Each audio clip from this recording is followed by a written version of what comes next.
2 plant-based doctors, 1 kitchen, and a weight loss secret that's changing how patients think about food. I'm Dr. Tila, and today accomplished GP and neuroscientist Dr. Surabhika Lunawat, who lost 35 pounds and kept it off, is revealing how she now helps patients eat more and weigh less. While she shares the science, we're making these incredible East African cassava fritters, or mogo na bhajia in Gujarati, with hidden protein, plus this gorgeous carrot and tomato chutney. Grab a chai and let's get cooking.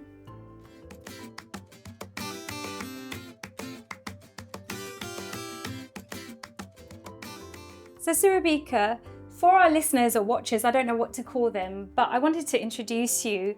So I know that I found you online on Instagram sharing a lovely video on soya and the myths around it. Yeah. And then I didn't realise we did the lifestyle medicine diploma around the same time. And basically we then met at a conference where you were doing a talk. Everybody I meet at a conference.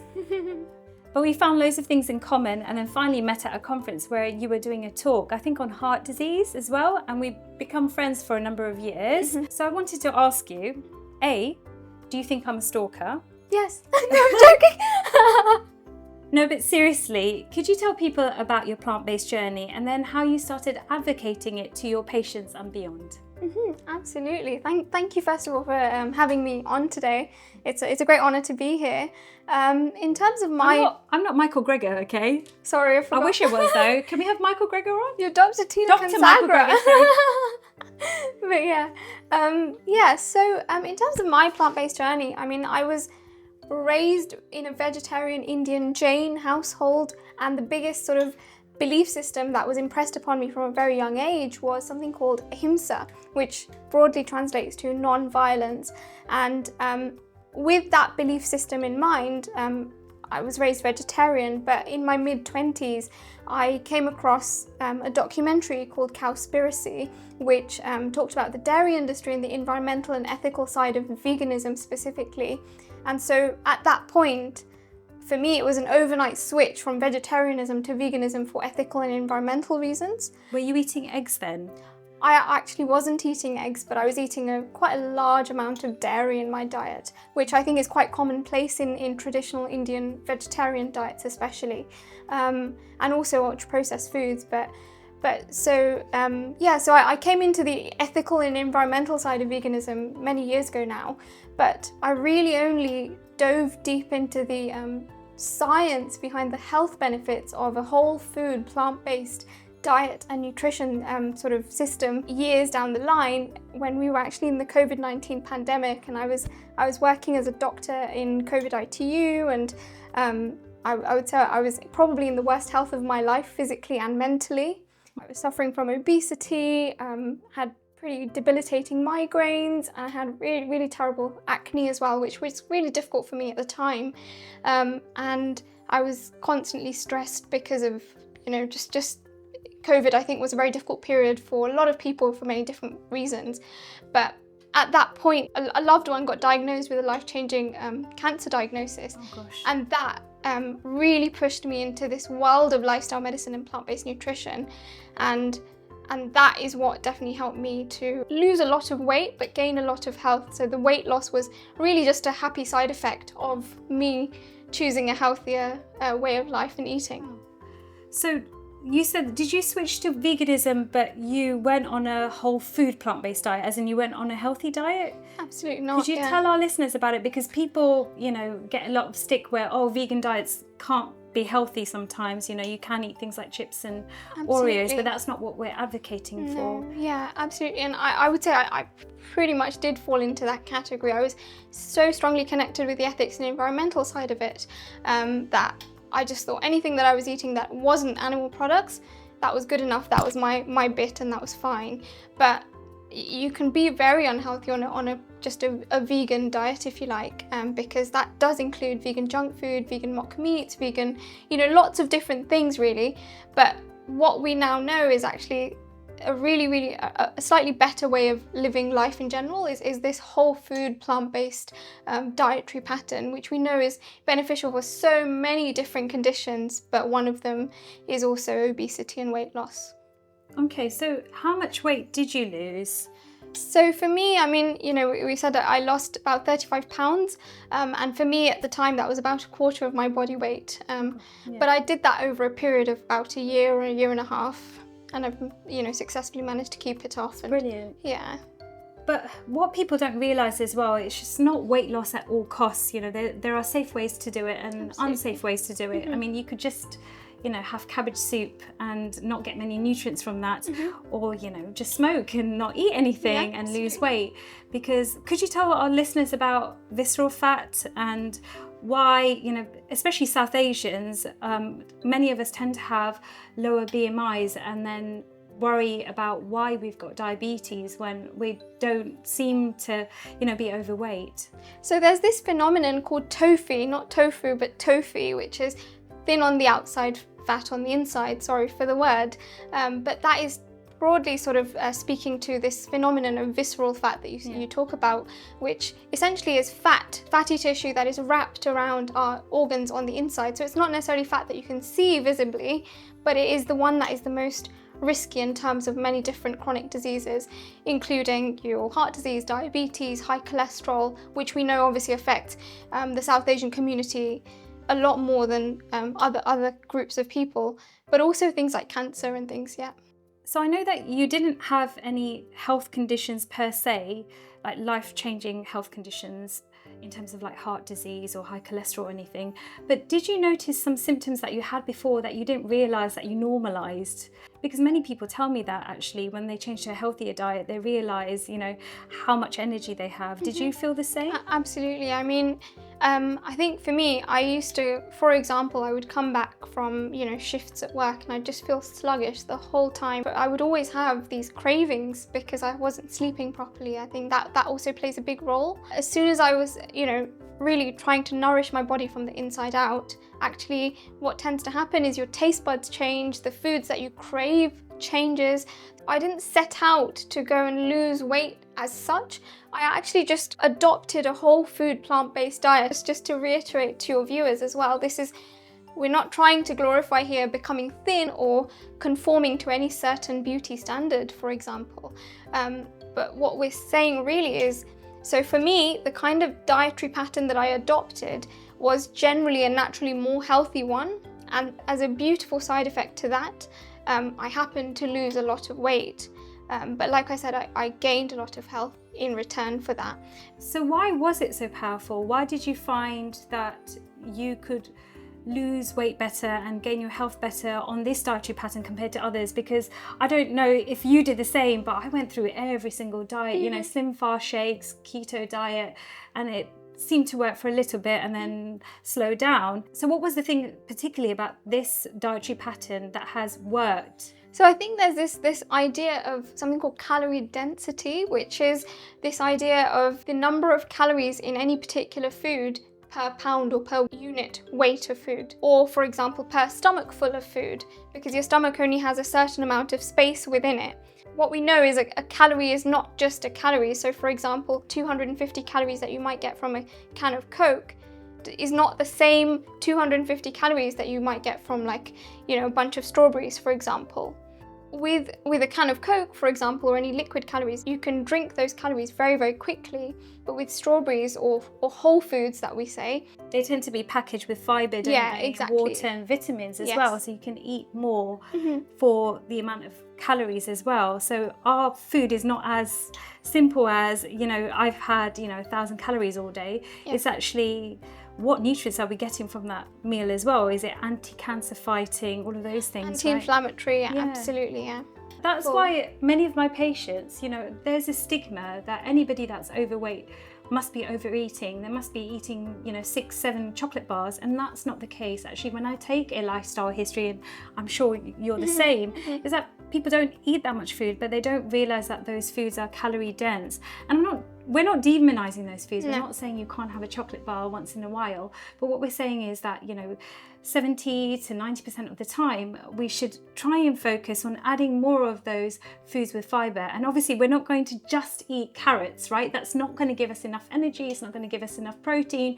So we need a balance of those calories. So could you explain how you eat? Like, how do you balance your plate? I tend to follow something called the plate method, which is, so if you imagine a plate of food, half of your plate, I try really hard to make sure that half of my plate is covered with fruits and non-starchy vegetables, so green vegetables and water-rich and fiber-rich vegetables.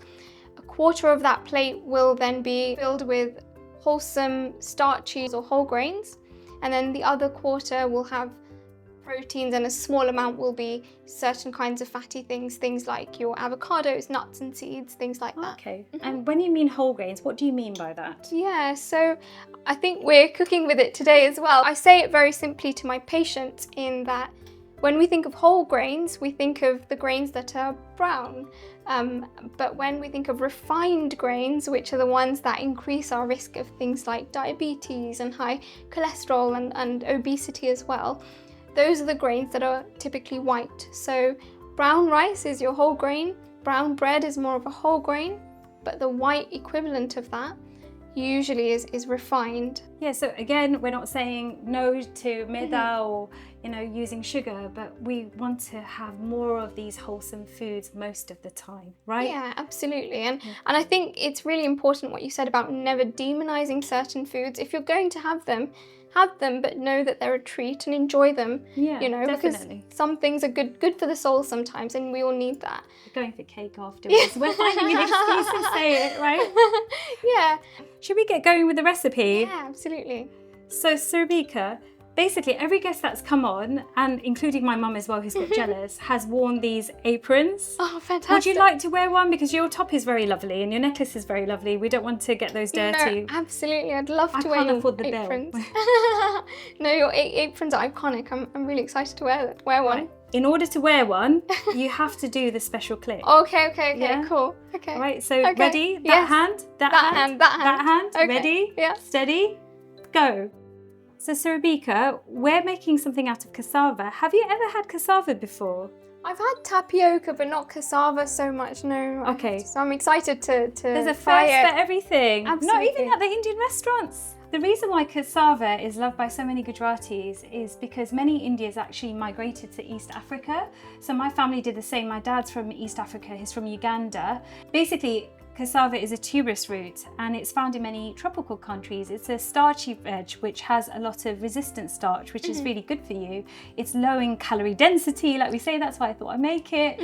It tastes a bit similar to potato, but has a slight edge to it. It's like, having a parsnip instead of potato. Please don't knock me for saying this, okay? It's a totally different root. But basically, we make lots of things out of it. You can make flour out of it. You can actually use the whole thing and roast it, whatever you like. So I'm going to make them into little fritters today. So we're going to make it Jain today, just the fritters. We're not going to be adding garlic to it. But our chutney is totally optional. It does contain garlic, but if you are Jain or Swaminarayan or have IBS and can't have that, then you can omit it in this recipe, yeah? So we're going to start with the chutney. First of all, this pan is nice and hot. So we've got some cumin seeds here and some fenugreek seeds. She's giving me a lesson in spices because I forgot what these are called. I was going to call it, what was I going to call it? Mustard seeds, because I've got PTSD from popping mustard seeds. I always get told off that they don't pop. And then we've also got some curry leaves here as well. We're going to add, I'm just going to put a spray of extra virgin olive oil. This is totally optional. If you're oil free, don't add it. And the reason why I'm using a spray, oil is very calorie dense. So it tends to have more calories for a small amount of food. So we just want to be in control of how much we're adding. So I'm going to add that. This is just to stop things sticking because my pan is weathered and scratched. I hope you don't see that on camera. Okay, so that's nice and hot. Would you add 1 teaspoon of the cumin seeds first? Yeah. Don't worry if we get the powdered spices in. I thought I was displaying this really nicely. That's fine. Yeah, we'll pretend that powdered spice didn't go in there. And we'll give that a stir. We should swap sides. Why am I doing work? Every guest that's been here I've got them to earn their lunch. She had lunch before, that's the thing. There's no incentive. There's no incentive. Okay, then we add the fenugreek. Yeah? Yeah, fenugreek. Yeah. That's it. Yeah. Yeah. And then we'll give that a toast. And then we add our curry leaves. Okay. Okay, we'll let that sizzle a bit. Pretend they're not gathered together and wet. These will cook, I promise you. So we'll put that I can hear the sizzle now. Yeah, see? Yeah, See? It's definitely happening. I've got witnesses. I've got plenty of them, right? We had Sandhya a couple of weeks ago. Now we've got Surabhika. Next, we're going to add some finely diced onion. You can slice it because this is going to be blended anyway. So if you put that in. Okay. The sizzle is real, guys. It is. You see? Hard work being a sous chef. I never knew. It's because you guys don't want to waste on camera. You're too good because all know that my mum's watching and making sure you're not wasting things. Of course. Okay, so we'll stir that. So you mentioned, lots of colourful fruit and veg. Mm-hmm. And I remember going to a talk of yours on obesity and seeing all your lovely pictures, which I've displayed up there. Could you tell us a bit about what a day of eating looks like to you? Yeah, sure. So, breakfast might be anything like an overnight oats or a porridge, depending on, to be honest, the weather and my mood. Or, something that has some kind of whole grain and some fruits typically to it. But if I want something savoury, I'll have like a tofu scramble or something. And then lunch will be, again, like there'll be a big pile of like fruits or vegetables or some kind of salad with lots of fruits and vegetables. And then something with some kind of grains or like a sweet potato or something. And then dinner might be something a bit more hearty. I often like to say that actually during the course of a week or a fortnight period, I often take a trip all across the world because we really try to eat, for example, from lots of different cuisines. Like we'll have a Thai green curry one day, we'll have pasta another day, or Mexican chili, for example. She puts me to shame. We're on a WhatsApp group and I just don't want to reveal what her meals look like because you'll stop following me and it'll be like, Surabhika, when are you opening a YouTube channel? So that's why I'm not sharing it. There's no details, there's no website, there's nothing. There's nothing. She's off Instagram, can you believe that? So lovely. It's all so top good at explaining things. Yeah. All right, so we'll let that cook off for about 5 minutes until they're a bit soft. Mm-hmm. It's already smelling so nice. Thank you. Yeah. So if they start sticking, we can just add a bit of boiling water, just a tiny bit so they don't boil. All right, so these onions are done. We're going to add the aromatics. Surabhika, if you can add about 3 cloves worth of garlic, so it would be about 3 teaspoons there. Yeah, sure. There we go, done. All right. Yeah. We'll add a little bit more water to this. Mm-hmm. Oh, you didn't see that. And then if you add about a thumb-sized piece of ginger. Sure. It's about this much? Yeah. Perfect. She slivered it nicely. Add a bit more, I think. A tiny bit more. Sous chef. Is it bus? Yeah. For you as well? Yeah, it is. Yeah, it's for me, yeah. I forgot to ask you which part of India you're from. My family's from Rajasthan. Any favourite Rajasthani foods? I think for me, one of my biggest favourite like Indian meals in general is just every region of India has a variation of this, just lentils and rice. And in Rajasthan, we have a really famous lentil dish called panchmil dal, which is like 5 different lentils. I've never tried in that. one dish, and yeah, it's beautiful and it's so good for you. Brilliant. Yeah. Oh, nice. Yeah. I'm coming round. You're making that Yes. for me. Do you know how to make it? I'll have to learn from my mum. Mum? Yeah, That's what I do. she'll be on the phone. If you add half the green chilli, so we've got Sure. some finely chopped green chillies here. Yeah. Can you take spicy food? I can, but my spice tolerance has definitely gone down over the Has years. it? Yeah. Oh, okay. Influence from my husband. He can't take spice. No, he's got Okay. baby mouth. My kids are eating spice now. I'm just telling you, Tanny. Yeah. That's what. He has to watch the whole happens. video now Yeah, to you get have to watch mention. it. All right, so that's roasted for about a minute. We're going to add some carrots. So if I give you these carrots, Yeah. those are carrots, in case you don't know what carrots are. Okay. Rich in beta carotene. Yes, there you go. She had to prove she's a doctor. If we put that in there. So just like that, just tip it in. Like this. Oh, like sorry. Yes, beautifully. of course, beautifully elegant Elegantly. for the camera. Yes, For there the we go. camera. And we'll just let this soften slightly. This is going to be blended anyway, or you can leave it whole if you want. And I'll add some water again. And we'll just let that cook off. Oh, it smells gorgeous. Does it? It really does. Right, pretend you're stirring. Go on. Yes, Do some work. I'll do some work. My lunch. Oh wow, this looks delicious, and to be honest, it smells even better. I wish we had smell-o-vision. Absolutely. So these carrots are now soft. We're going to add the rest of our ingredients. I promise there's an end to this.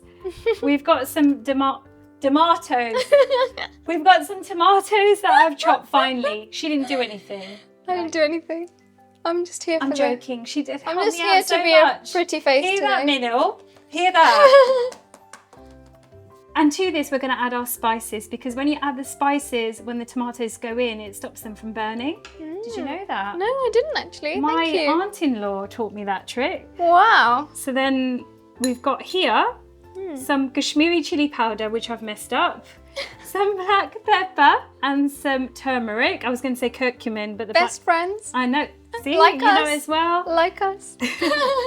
Lovely cheesy joke there. Then we've got some coriander powder. I'll move that so you can see a little bit of that. Don't add the fenugreek seeds, please. I'll there add you all go. the fenugreek seeds then. Let's do it. I'm not calling her again. Salt as well. Yeah. Oh yeah, and salt. To taste. She's getting the hang of it. Look, Hey. Mum, proud? Put a comment there. Am I pouring okay? Yeah, you're pouring grit. That wasn't for you, that was for your mum. So everyone's do you watch Farah Khan? Yeah, I have done, yes. Literally, you know she has what's his name, Dilip, right? So Dilip is more famous. I'm the doctor, my mum's more famous than me. My daughter's come to watch this and she's just laughing in the background. Just this quizzical look. I don't know what she means. Is mummy more famous? If you can hear that. Then we've got some maple syrup. So you can add some jaggery if you're in India. Not if you're in India, just if you've got jaggery, use jaggery. We're using maple syrup here.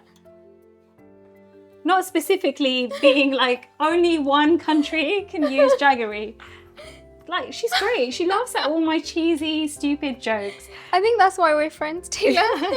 We've got some white vinegar. I can't say W's and V's together. There you go. That's a really pretty bowl. Oh, thank you. You can keep it afterwards. I'll keep it. I'll be here at the end for the water, the vinegar Souvenir. bowl.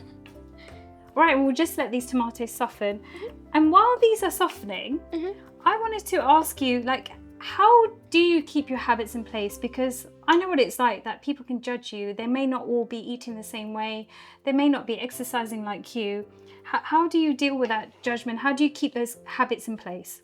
I think that's a really, really pertinent question, because it's one thing to go away and, research all about all of this science and, know the theory behind it, but really it only works if you're able to somehow do it, apply those principles in real life. And I think something that really helped me was actually reading a book called Atomic Habits by James Clear a few years ago, where I haven't got a quarter way through yet, sorry.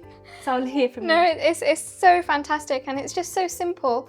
And it talks about the psychology of habit formation and sustainable habit formation, where you try to make the habits really small, quick, easy, attractive and obvious. You mentioned about judgment, and one thing that this idea that I've recently come across is, it's important to live with loyalty to your values and not to other people. So I live with loyalty to my principles and my values, not with loyalty to people. Absolutely. So, absolutely. And for me, part of that absolutely is also, the kind of food that I like to nourish my body with, because it's not just about that meal, it's about what it means for my health, not just today, but in the long term. So. And there's so many plant-based options when you go out as well. So many people with different dietary patterns can get together. And it's not about what you're eating. Sometimes you can actually deal that you might not have an amazing option. It might be, I don't know, a salad that's not very, exciting, or falafel. But my falafel is. I think Tila, it's safe to say that our salads are actually quite exciting. But yeah, the usual thing about what we associate with salad is probably not appetizing to a lot of people. But one thing that I like to do before I go for a meal, for example, outside, is if I know that there's going to be challenges, it's going to be limited, I try to prepare ahead of time. So I might have something nourishing at home before I go, which means that the focus is more on the social connection with the meal, with the people, rather than just what I'm eating. That's what I was going to say. It's not just about, you know, what you're eating and getting disappointed that where everybody else has chosen doesn't accommodate you. You might have eaten something beforehand, or, you know, allowed yourself a plate of chips because you've had a salad at home or had a smoothie at home, right? Absolutely, yeah. And I think it's important to not be absolutist in things like this. It's really important to do what you know that you will be able to do and sustain over time, because that's what's going to keep you going, really. But what would you say to people that say they find it really difficult to add those things into their day? They might have a very long day at work, they may have kids, a family to work around, and lots of commitments. So how would you say that they could get these habits in? I think this is exactly where that book I told you about, Atomic Habits, really comes in, because he talks about just making a tiny little microscopic change every single day. And so, for example, if I want to, I have always been really bad at drinking enough water. So I just have, I did my glass. I've been drinking my water today. But yeah, and I just try to systemize it in that, for example, I brush my teeth, then I drink my water while I go out and step into the outside, because then that morning sunlight exposure is really important, and then you also get your glass of water in, and it's immediately sort of following something that I normally do anyway, which is brushing my teeth in the morning. Yeah, that's the thing though. I tell most of my patients that we don't forget to brush our teeth. Absolutely. So adding those things. And also, I know it doesn't sound nice to say this, but most people have time to watch half an hour of a Netflix show. So instead of that, you know, or you watch the show, but maybe sit on a bike and do it, for example, or do some star jumps while you're watching the Netflix show, right? Absolutely, yeah. And one thing that I also say to my patients is, you know, a bag of sugar and a baby have two things, have a thing in common, which is they're both really sweet, and you can lift them and do resistance training. Ah, that's very good. Mine are a bit older now. I don't think I could lift them without breaking my back though. But maybe you have a bag of sugar at home that you can lift. It wouldn't get eaten, it will all get solidified because we don't use any sugar. We have posh ingredients like maple syrup. Yes. I had to make tea for a builder, and literally I was like, are you okay with oat milk? And he was like, what? Why are you all drinking oat milk? Every house I go to, there's a reason for it. It's better for your health, right? It is, yeah. All right, so we'll let that sweat down, and once that's sweated, we're going to blend it all once it's cooled down. But some people like this chunky, so you could have I could have cut the vegetables a lot smaller, so you could leave it the way it is. I think it looks delicious. Thank you. All right, so I'm going to put that on the other stove while we get going with the cassava fritters. Yeah? Sounds good. All right, so a bowl has magically appeared. We've got the cassava, which I'm going to show you. It comes frozen. You can buy it fresh as well, but this is more convenient. You can find it in South Asian stores. I found it actually in Tesco in the UK. If you can't find cassava, don't worry, just use boiled potatoes. It will work really well. Or any kind of starchy vegetable actually, yeah? But this is what it looks like. So that's one mogo chip, that's what I call it. And I just boil this for about 15 to 20 minutes until it becomes soft. There might be like a vein in the center. If you remove that when the mogo or cassava is hot, then it's easier to mash. But you can also, as long as it's cool, obviously don't burn your hands. I kind of mashed it with my hands so that it's much easier, because it has got more resistant starch than regular potato has. So this is the mashed cassava, and I'm going to let you do the honors and put that in. Okay. While we put the cassava in, I have to test every person that comes on the show. So can you tell us the health properties of cassava or mogo? Well, you know, we're in luck because I did a bit of homework about cassava. I've heard that it's a drought-resistant starch, which means that it's really important for things like food security, but it also has like B vitamins in it, and we talked about resistant starch as well. It's also high in vitamin C. It's got about 20% of your daily requirement of vitamin C per 100 grams. So it's a really good food to add into your diet. And like we said, it's low in calorie density as well. I think this whole recipe per serving is only about 0.7 grams of saturated fat, which is the bad fat that causes heart disease. So it's really good that we've minimized it here. Okay? That's fantastic. So to that, we're going to add some grated tofu. I've pressed it. I used an extra firm tofu block. Do not use silken tofu. Don't do what our friend Minil did as a mistake, Minil. I used a tofu press like this, which I bought off Amazon. I'll link it in the description below. But you can use just 2 books and some cloths and just put that as a weight if you don't fancy being bougie like me. That's what I do. I'm definitely not bougie. Yeah. I'm trying to sell them the tofu press here. All right, so we've put the grated extra firm tofu for more protein, but you can use firm tofu if you like. So if you add that in. Okay. Elegantly. Yeah, no pressure. I'm going to get you to use your hands in a minute. Is that all right? Yeah, that's fine. Okay, cool. Then we're going to add the rest of the chilies. Yeah. And then we've got some grated ginger. Okay, then we got our spices. This is quite simple for me.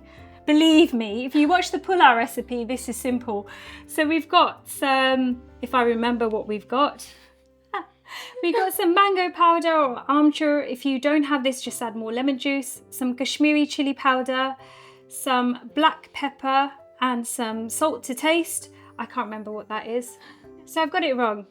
That's mango powder and that's the garam masala. I used a different garam masala this time. I didn't use pav bhaji masala, so I couldn't tell the difference. This is what you do when you change brand loyalty. Oh no. Okay. All in? All in, yeah. Okay. Do you want a spoon? Yeah, maybe a spoon's better, yeah. Thank you. I love how neatly organised your spices are. Thank you. You don't want to see the cupboards at home. Everything's hidden underneath.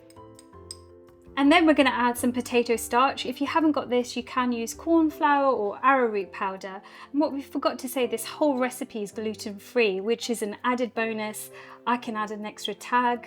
There you go if you add this on. No, seriously, it's a great recipe that's gluten-free. We actually call this recipe farari. So when people are fasting in the Hindu culture, they're not allowed to have grains for a day or whatever the time period is. So this is a grain-free recipe. Like all my guests, you add everything in. You have to. Use your hands for this one. So add a generous amount of coriander, not all of it. Not all of it. Not all of it. Just okay. A big handful. Like that much? Yeah, that will do. And then we're going to add some lemon juice. This is the final ingredient. No pressure. No pressure. All of it? Yeah. Oh, it's gone in now. Too late. Okay, so now Surabhika, no pressure, but give it some welly and mix everything finely. Okay. My mum will be watching this. Oh. I get told off all the time. She is the stirrer with the hands. I can't do it ever. So there you go. I have to make sure I do it right. Forgot to say, if you don't want to add tofu, just add extra mogo or potato, whatever you're adding. Okay, so that's mixed now. Well done, Surabhika. Mum will be proud. Thank you. For anyone that's new, that's actually followed my channel, I started this channel with my mum and she does appear in my videos, but she's been sidelined now with, you know, qualified guests, mum qualified. I'm a huge fan of your mum. Everybody is, see? I'm like the Farah Khan to the Dilip. Anyway, we're going to shape these into patties. I'll just get a baking tray. So let me show you how to shape the patties. We literally get an amount in our hands. You can wet your hands if this is sticky, but because I put the cassava in the fridge, it's not actually that sticky. You can attest for that, can't you? Yes. And just make it round like this. All right, so we shape them into circular patties like this. You could do golf balls, whatever you want. This will make about 12 to 14 of these. Yeah? So you don't need to watch this. All right, so we've rolled these now. You can tell Surabhika's are much neater than mine. So we're going to put this in the oven at 200 Celsius for about 12 to 15 minutes. This took about 15 to 16 minutes in my oven, but all ovens vary. It might take longer or less time. And then we can plate up. Exciting. All right, so that's done now. Surabhika, what do you think? They look incredible and I can't wait to try one. Thank you. They go fluffy because of adding the potato starch. So just bear that in mind, they do expand. Now we're going to make this look pretty and make ourselves look pretty. So we have to do the bewitched little click and you have to do it properly, otherwise it won't work. All right. Okay. Ready, steady, go. So that's that displayed now. What do you think? That looks beautiful. Thank you for your artistic skills. Now, I can't leave you without trying it, but as I say to all my guests, I'm on a budget. This is to feed my family. So you get a small, nice, pretty plate. That's beautiful. Thank you so much. Do you want to give it a try? Absolutely. You can see it's crispy. That's gorgeous. It's so crispy on the outside. Oh my gosh. Wow.